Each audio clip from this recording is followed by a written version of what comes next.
Nous nous retrouvons maintenant pour la suite donc, de notre niveau 2, donc la partie numéro 2, où on va aborder donc la question de comment est-ce qu'on va faire pour modifier la vitesse et la taille de certains lutins. Allez, c'est parti. Voyons voir maintenant comment créer un niveau difficile donc à notre jeu attrape-donut. Donc on va pour commencer peut-être créer l'arrière-plan numéro 2. Donc je vais le prendre sur la même base que le niveau 1, donc je vais le dupliquer. Je vais le mettre ici. Alors il s'appelle automatiquement niveau 2. Alors pour le différencier, alors on peut le laisser identique, mais pour le différencier, on va pouvoir peut-être changer éventuellement la couleur d'arrière-plan. Alors on va lui mettre un peu une espèce de rouge peut-être. Niveau dur, oh, c'est un peu bof. Voilà, allez, un niveau un petit peu orange comme ça. Voilà. Alors, donc ça va être le niveau 2. Donc ce qu'on peut faire déjà, c'est que lorsqu'on va cliquer sur le bouton, hein, lorsqu'on clique sur le bouton, alors on ne l'a pas programmé encore, lorsqu'on clique sur ce bouton, on va le cacher, le bouton, et on va basculer sur l'arrière-plan niveau 2. Voilà, et donc il faudra penser à le faire aussi pour ces deux boutons. Alors, dans le niveau 2, ce qu'on va faire, c'est qu'on va rajouter des lutins qui ne sont pas dans le niveau 1, dans le niveau facile, qui vont nous donner des bonus ou des malus. Alors on va commencer par un lutin qui va nous donner du malus. On va prendre un donut. Qu'on va changer de couleur. On va lui changer de couleur, ça va être un donut périmé. On va lui le mettre tout vert. Voilà, un donut périmé, d'ailleurs qu'on va appeler donut périmé. Voilà.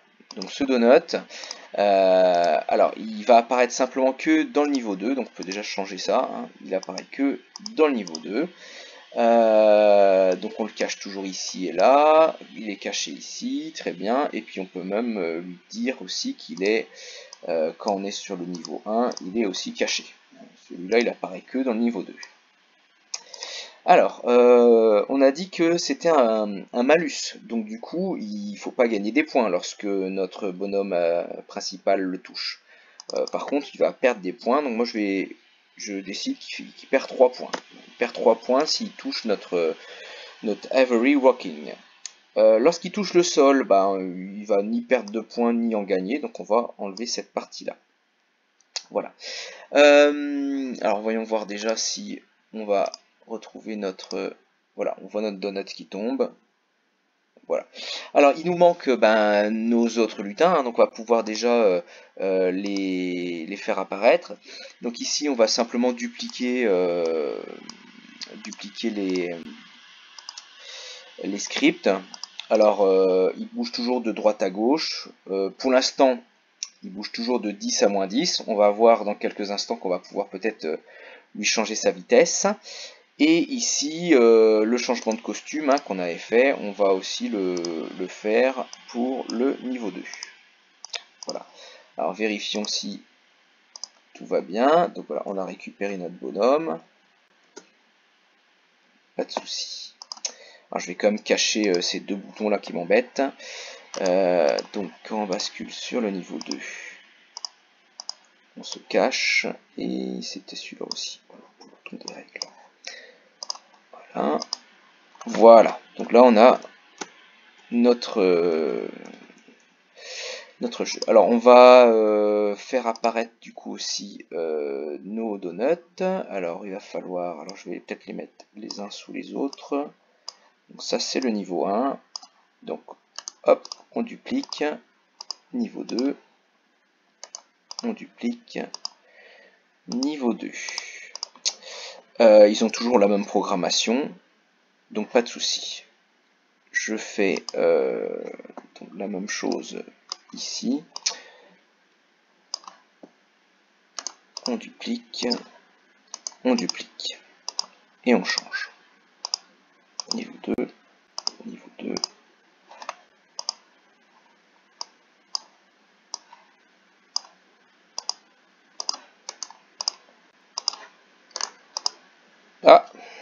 CTRL Z, on revient en arrière. CTRL Z. Ah, il veut pas. Il veut pas revenir en arrière. Édition restaurée. Voilà.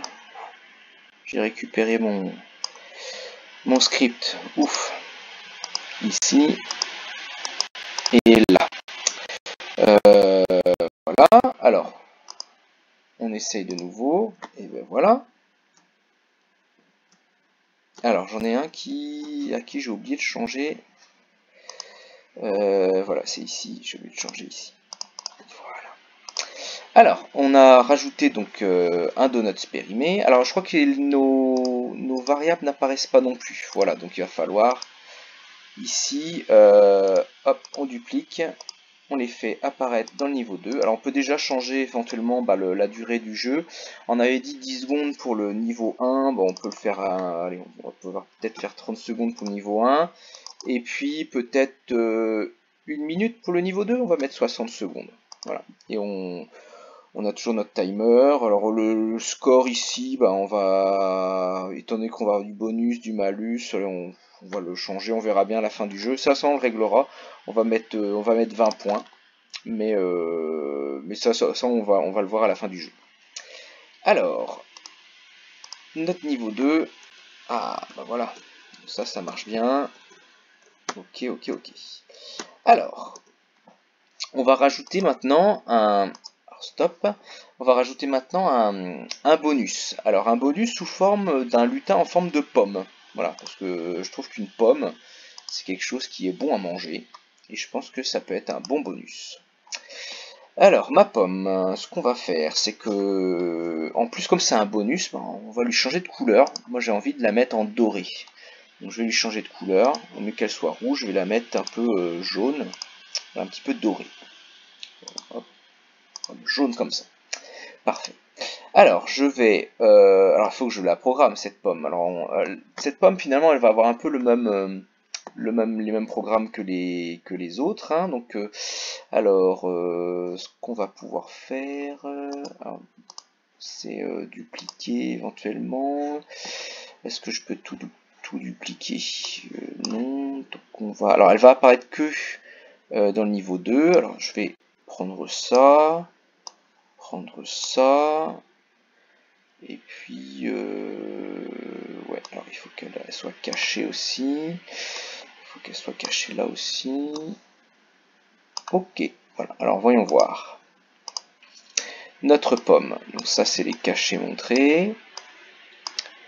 Et on a, voilà, pour notre niveau 2.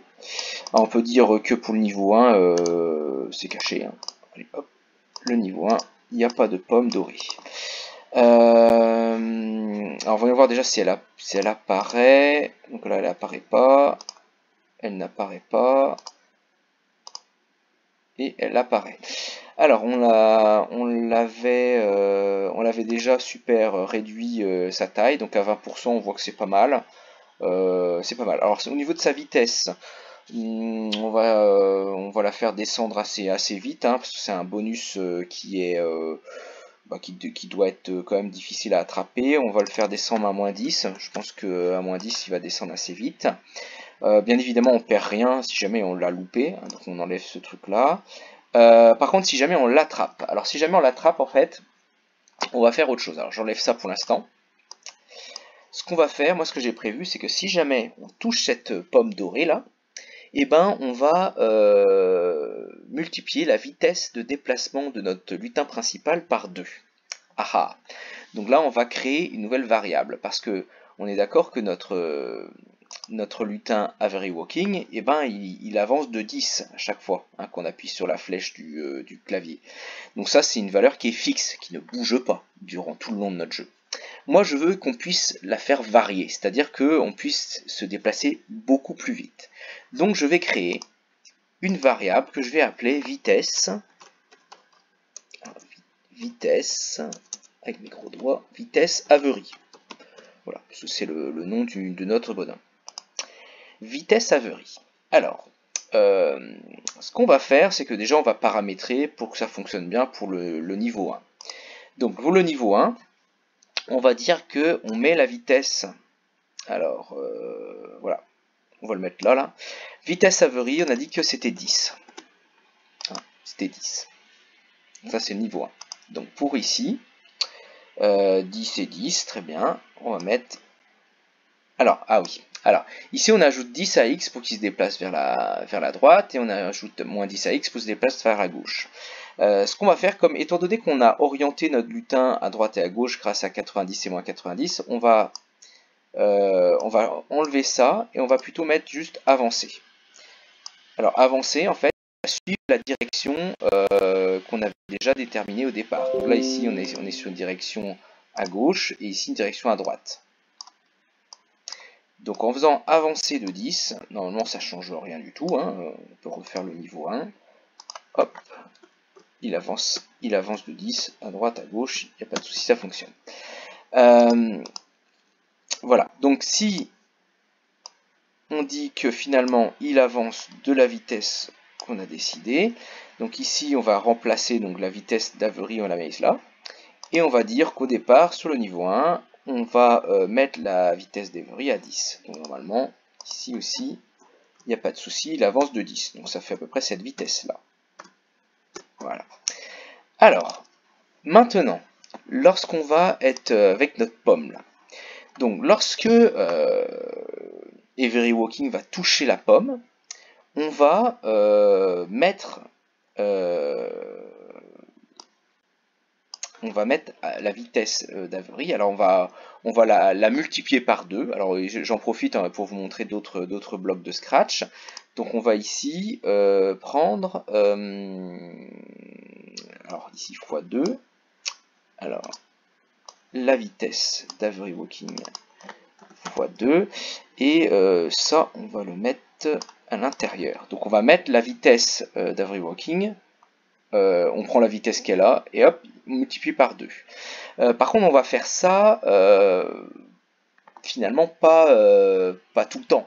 On va le faire juste pendant un certain nombre de temps. Donc ce qu'on va faire, c'est qu'on va mettre un temps d'attente juste derrière, c'est-à-dire qu'on va multiplier sa vitesse par 2 pendant par exemple 10 secondes.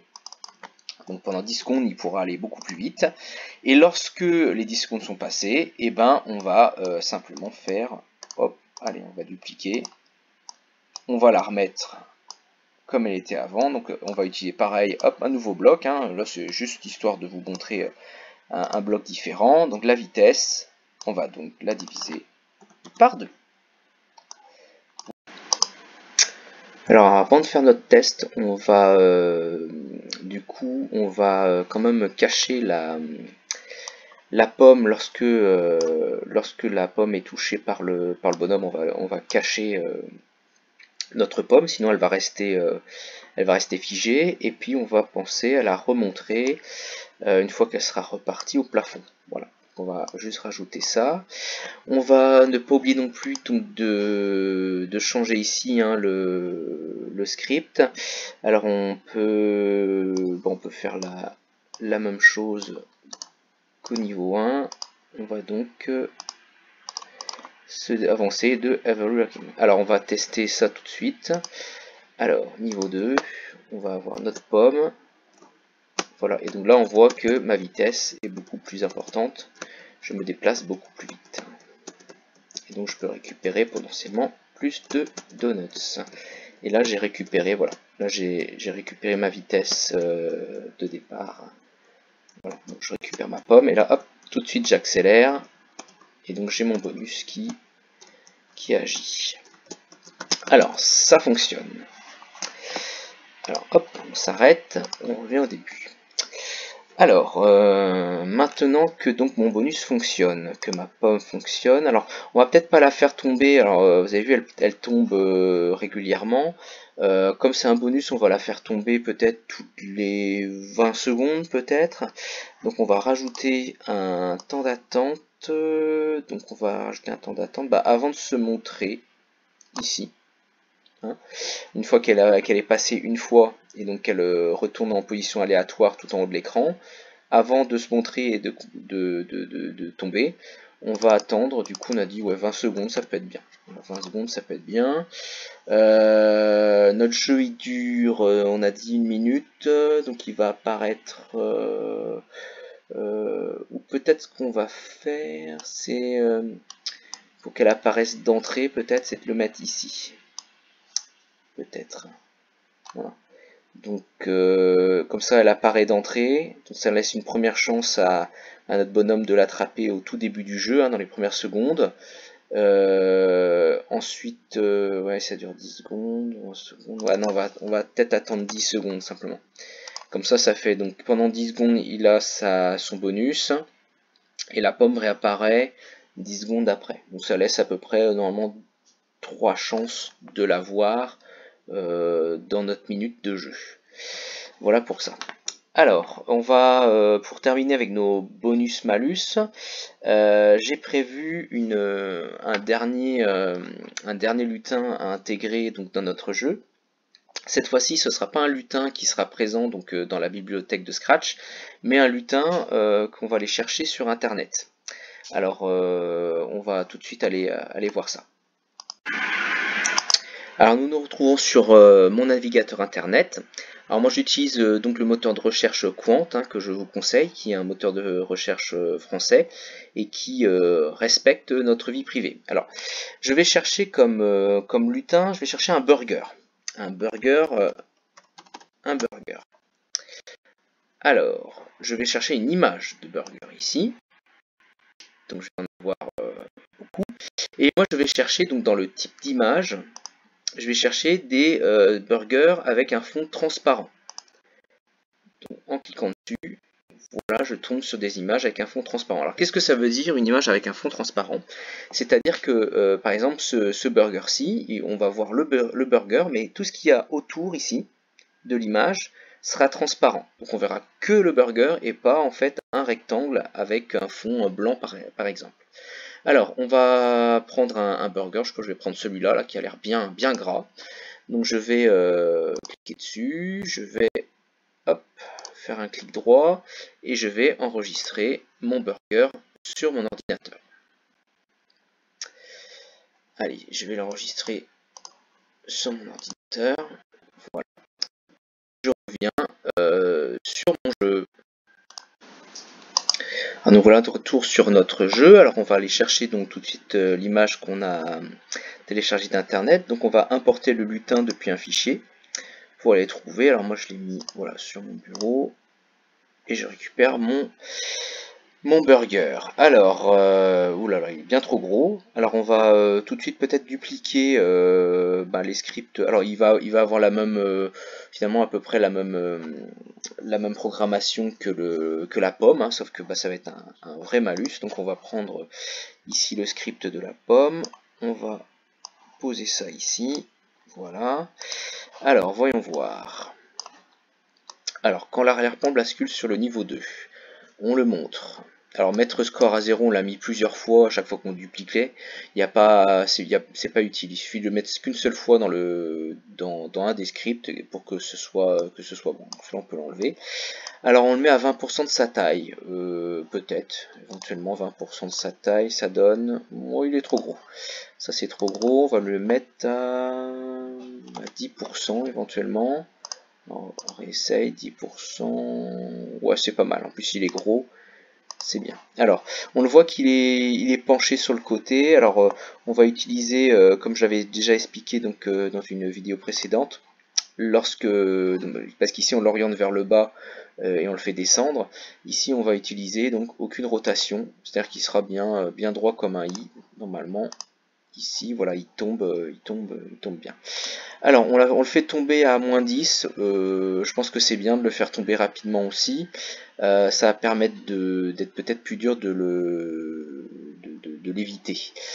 Alors, je vérifie juste quelque chose. Est-ce que... Voilà, la pomme... Alors, la pomme et le burger tombent en même temps. Alors, on va peut-être essayer de décaler un peu tout ça. On va peut-être, tiens, on va mettre 1 seconde peut-être d'écart entre le burger hein, avant qu'il commence à tomber. On va attendre une petite seconde. Oui, on va attendre une seconde avant de le montrer surtout. Voilà, on va le mettre là, ici. Tac. Alors, il faudra penser à le cacher. On va le cacher, on a dit. Hein. Alors, quand le drapeau vert est cliqué, le burger, il est caché. Il est caché également lorsqu'on est sur les règles. Alors, hop, caché. Il est aussi caché lorsqu'on est sur le niveau 1, bien évidemment. Il est aussi caché lorsqu'on est sur perdu. Donc, sur perdu. Sur gagné. Et sur l'écran d'accueil. Voilà, donc là il est caché tout le temps. Donc là il n'est pas là. Il n'est pas là. Il n'est pas là. Et là voilà, il tombe avec un petit décalage. On va maintenant du coup programmer notre lutin, notre burger malus. Alors comme on a dupliqué le script de notre pomme, on voit que pour l'instant lorsqu'il est touché par notre lutin principal, sa vitesse est multipliée par 2. Donc là ici on va simplement inverser ces deux parties là, c'est à dire que lorsqu'il va se faire toucher par le bonhomme principal, donc il va se cacher, et puis on va diviser la vitesse par 2. Alors on va peut-être pas la diviser par 2 pendant 10 secondes, je trouve que ça fait peut-être un peu beaucoup, par 5 secondes c'est peut-être bien, hein, pour un malus de 5 secondes, et donc il va réapparaître 5 secondes plus tard par exemple. Alors on va faire un petit test, hop, alors là on voit, alors là c'est multiplié par 2, alors multiplié par 2 jusqu'à, on avait programmé combien de temps? 10 secondes ou 5 secondes. Alors voilà, j'ai récupéré ma vitesse de départ. Et là, normalement, voilà. Là, ici, ma vitesse est divisée par 2. Je peux même mettre la diviser par 3, peut-être. Que ce soit encore plus dur. Pendant 5 secondes, on divise la vitesse par 3. Alors, il faudra penser à la remettre et de la multiplier par 2. Ou plutôt par 3. Voilà, par 3, comme ça, ici, c'est bien. Alors on va maintenant rajouter un autre élément à notre script de malus. Moi ce que je veux lorsque je touche le burger, c'est en plus d'avoir ma vitesse qui est divisée par 3, je vais faire augmenter la taille de mon personnage. C'est-à-dire que il va grossir hein, parce qu'il mange un burger, donc il prend un peu de poids. Donc alors pour faire ça, on va changer le script donc, de notre lutin principal. Donc pour le niveau 2, on va lui dire que si il touche, donc dans les capteurs, s'il touche le burger, alors le burger il est où? Ici, il est ici, voilà, s'il touche le burger, à ce moment-là, et ben sa taille, alors ça va être dans l'apparence, on va ajouter 10 à sa taille. Voilà, donc le bonhomme va être un petit peu plus grand. Donc, faisons le test. Voilà, alors, voilà, ici on voit que je suis plus grand. Et puis je suis plus lent. Est-ce que j'ai un autre burger qui arrive là? Un autre burger qui arrive. Voilà, tac, voilà. Donc là, vous voyez, je suis un peu plus gros. Donc, je suis un petit peu plus gros et puis je suis plus lent. Alors étant donné que alors j'ai pas prévu de réduire la taille de mon bonhomme. Alors si vous voulez rajouter quelque part une condition pour que le bonhomme perde un petit peu de taille, n'hésitez pas. On va continuer comme ça. Alors, je voulais juste régler un problème. C'était mon problème de mon burger, voilà, qui apparaît au départ. Alors, on le montre. Voilà. Bah alors, il est caché tout avant. Alors, on peut enlever celui-là, étant donné que lorsqu'on est sur le niveau 2, on attend une petite seconde, on lui met la bonne taille qu'il faut. Il se positionne aléatoirement et puis tac, on le montre ici et après on le cache. Donc normalement il devrait plus apparaître. Voilà, là il apparaît pas en haut de l'écran, il apparaît, il tombe. Voilà, super. Voilà. Très bien. Et on va se retrouver pour une prochaine vidéo où on va voir comment rajouter des petits sons à notre jeu vidéo. A tout de suite.